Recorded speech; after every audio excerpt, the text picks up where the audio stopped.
ఓం గం గణపతయే నమః. జై శ్రీకృష్ణ అందరికీ. ఓం నమ శివాయ. శ్రీమాత్రే నమః.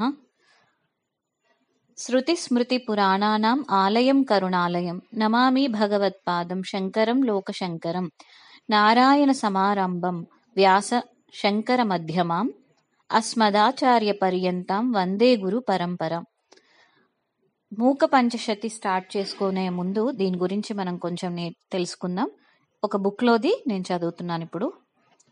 అద్వైత మత సిద్ధాంతాన్ని భారతదేశం అంతా సంచరించి విశేషంగా వ్యాప్తి చేసిన అపరశంకరులు జగద్గురు ఆదిశంకరాచార్యుల వారు తన అద్వైత మత ప్రచారంలో భాగంగా రాబోయే తరాల వారి కోసం దేశం నలుమూలలా 4 పీఠాలని స్థాపించారు. అవే చతురామ్నాయ పీఠాలు. ఈ చతురామ్నాయ పీఠాలతో పాటు ఆదిశంకరులు తమ దిగ్విజయ యాత్ర ముగించిన తర్వాత తమిళనాడులోని సుప్రసిద్ధ క్షేత్రం కాంచీపురంలో శంకరపీఠాన్ని స్థాపించారు. అదే నేడు కంచి కామకోటి మఠంగా విశ్వవిఖ్యాతి చెందింది. జగద్గురు ఆదిశంకరాచార్యుల తర్వాత ఈ పీఠాన్ని అధిరోహించిన వారు శ్రీ సురేశ్వర సరస్వతీ స్వామి. వారి తర్వాత ఎందరో పీఠాధిపతులుగా కంచి కామకోటి మఠాధిపత్యాన్ని వహించి ధర్మ సంరక్షణ కోసం పాటుపడ్డారు. వారిలో జగద్గురు శ్రీ కృపా శంకరాచార్యులు, శ్రీ మూక శంకరాచార్యులు, శ్రీ అభినవ శంకరాచార్యులు, శ్రీ విద్యాశంకరాచార్యులు, శ్రీ పరశివేంద్ర సరస్వతీ స్వామి, ఈ తరంలో మహాస్వామి, నడిచే దేవుడిగా పేరు పొందిన పరమాచార్య శ్రీ శ్రీ శ్రీ చంద్రశేఖర సరస్వతి స్వామివారు, ప్రస్తుత పీఠాధిపతి శ్రీ జయేంద్ర సరస్వతి స్వామివారు ఎంతో ప్రసిద్ధి పొందారు. కంచి కామకోటి పీఠ పరంపరలో 20వ పీఠాధిపతిగా ఉన్న వారిలో శ్రీ మూక శంకరేంద్ర సరస్వతి స్వామి, వీరినే మూకశంకరులు అని కూడా అంటారు.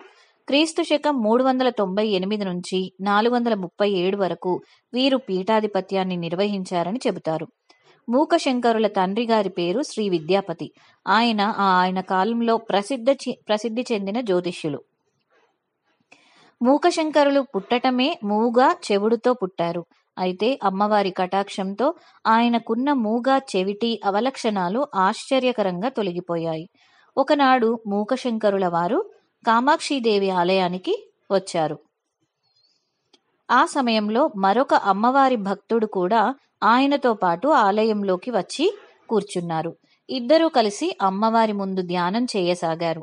కొంతసేపటికి కామాక్షిదేవి ఆ సాధకుల్ని అనుగ్రహించాలని ఒక సాధారణ స్త్రీగా రూపం ధరించి వీరి దగ్గరికి వచ్చింది. పండు ముత్తైదువులా ఉన్న ఆ స్త్రీని వారిద్దరూ ధ్యానం నుంచి లేచాక చూశారు.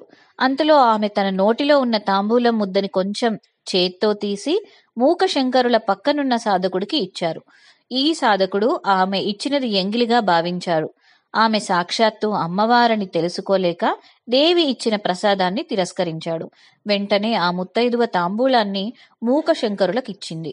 అది మహాప్రసాదంగా భావించిన ఆయన దాన్ని తీసుకుని కళ్ళకద్దుకొని నోట్లో వేసుకున్నారు. అంతే, తక్షణమే ఆయనకి కామాక్షిదేవి అనుగ్రహంతో మాట వచ్చింది, చెవుడు పోయింది. హృదయంలోంచి కవితాధార పెళ్ళుబుకింది. తనకింత కటాక్షాన్ని ప్రసాదించిన కామాక్షిదేవిని చూస్తూ ఆశువుగా 500 శ్లోకాలు పఠించారు. వీటినే మూక పంచశతి అంటారు. ఆనాటి నుంచి మూకశంకరులు మూక కవిగా విఖ్యాతి చెందారు. అలా తనని స్తుతించిన మూకశంకరుల భక్తి తత్పరతకి చలించిపోయిన కామాక్షిదేవి ఆయనకి ప్రత్యక్షమై వరం కోరుకోమంది. అప్పుడు మూకశంకరులు, అమ్మా, నీ అనుగ్రహంతో నోరు లేని వాడిని ఈనాడు నీ దివ్య రూపాన్ని దర్శించి నీ స్తోత్రం చేయగలిగాను. నీ దివ్యమంగళ రూపాన్ని వర్ణించిన ఈ నోటితో నేనింకేమీ మాట్లాడలేనమ్మా. అందుకని నన్ను మళ్లీ మూగవాడిగానే చెయ్యి అని కోరుకున్నారు. ఆయన కోరిన ప్రకారం కామాక్షిదేవి తిరిగి ఆయన్ని మూగవాడిగా మార్చివేసిందంటారు. కంచి కామాక్షిదేవిని దర్శించి భావావేశంతో మూకశంకరుల వారు చెప్పిన మూక పంచశతి కావ్యంలో మొత్తం 5 శతకాలున్నాయి.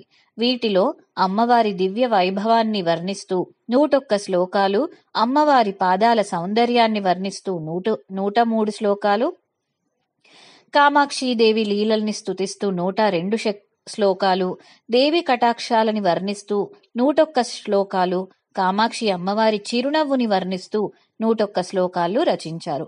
వీటినే వరుసగా 1వది ఆర్యాశతకం, 2వది పాదారవింద శతకం, 3వది స్తుతి శతకం, 4వది కటాక్ష శతకం, 5వది మందస్మిత శతకం అని అంటారు.